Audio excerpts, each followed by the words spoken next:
na naman. Talangka. Ihahalabos natin, mga idol. Mga good size, oh. Mas lamang yung hipon ngayon.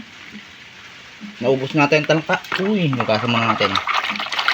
Ganyan ang tamang ano yan. Tapos ilalagay mo dito sa kasirula.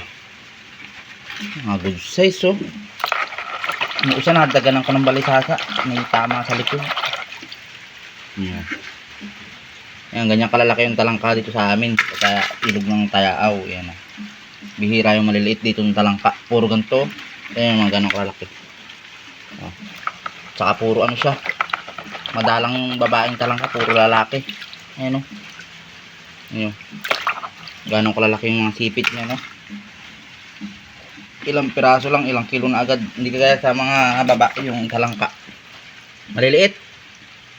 Tapos puro babae. Kasi doon sila namimisa. Bago maahon sila sa taas. Mas lamang yung ano, hipon. Ayun, oh, puro halos hipon na yan, oh, madalang talangka. Ayun, oh, tingnan niyo. Yung pinakamaliliit, halos ganito na lang yung pinakamaliliit na talangka dyan. Pero lalaki. Labos natin pag samasamahin ko na yun, oh. Labos. Marami rin talangka. Putaragyan mo. Oh, mga good size. Puro hipon na to. Mayroon pang talangka. Ay, matataba yun, luno. May luno pa, may luno. Uy, oh.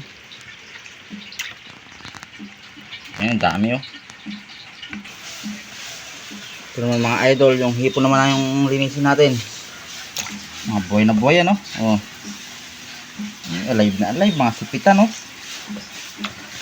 Sipitan. Sasabayin natin ihalabos din yan sa talangka.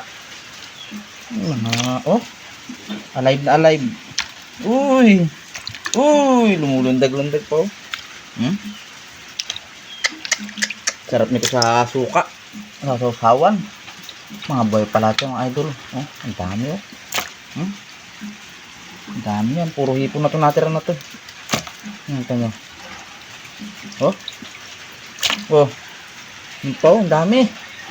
Ang ganda. Uy. Uy, oh. Itlugan.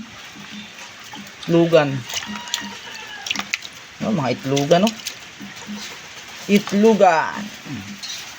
Itlugan, ah.